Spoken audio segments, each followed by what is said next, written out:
అందరికీ నమస్కారమండి. Welcome to my channel.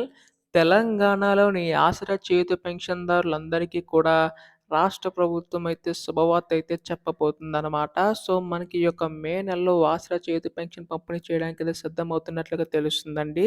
అయితే ఎవరెవరికి ఎంత పెంచబోతుంది రాష్ట్ర ప్రభుత్వం అని చెప్పేసి చాలామంది పెన్షన్‌దారులైతే ఎదురు చూస్తున్నారు. సో, ప్రస్తుతం వీటికి సంబంధించి గాను మనకి తాజా అప్డేట్ అయితే రావడం అయితే జరిగిందనమాట.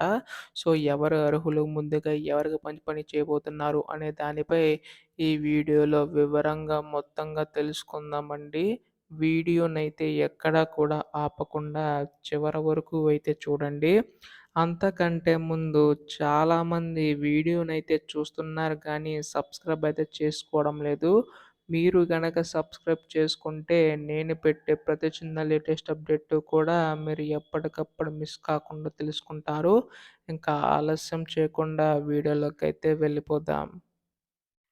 సో, ప్రస్తుతం మనం ఇక్కడ చూసుకున్నట్లయితే ఆసరా పెన్షన్ సంబంధించి గాను గత ప్రభుత్వంలో ఈ యొక్క పథకం అయితే తీసుకొచ్చారు కదా! అయితే ఈ యొక్క ప్రభుత్వం దాన్ని కాస్త ఆసరా చేయూత పెన్షన్ కింద మార్చి మనకి పెన్షన్ పెంచి ఇచ్చేందుకైతే సిద్ధమవుతుందండి. అయితే ఈ యొక్క పథకం ద్వారా దాదాపుగా దివ్యాంగుల పెన్షన్ 5,00,000 మంది ద్వారా మనకైతే లబ్ధి పొందనున్నారు. సో, దాదాపుగా 43-50 లక్షల పైగా అయితే మనకి ఆసరా పెన్షన్‌దారులున్నారు కాబట్టి సో, వారందరికీ కూడా ఈ యొక్క పెన్షన్ ఉపయోగపడుతుందని చెప్పేసి రాష్ట్ర ప్రభుత్వం భావించి నిర్ణయం తీసుకోబోతుందనమాట. అయితే ప్రస్తుతం మనకి వృద్ధులు, వితంతులు, ఒంటరి మహిళలు రూ. 2,000 ఎవరైతే తీసుకుంటున్నారో సో, వారికి 4,000 వరకు, అలాగే రూ. 3,000 తీసుకుంటున్న దివ్యాంగుల పెన్షన్ ఎవరైతే ఉన్నారో సో, వారికి 6,000 వరకు కూడా రాష్ట్ర ప్రభుత్వం పెంచి అందించేందుకైతే సిద్ధమవుతుందండి. అయితే ఈ యొక్క పథకం సంబంధించి గాని చూసుకున్నట్లయితే ఎంతవరకు పెంచబోతుందని చెప్పేసి మీకైతే క్లారిటీ అయితే వచ్చిందనుకుంటున్నాను. అయితే ఇప్పుడు ఈ యొక్క పథకం సంబంధించి ఎప్పుడు అమలు చేయబోతుందని చెప్పేసి చాలామంది అడుగుతున్నారు.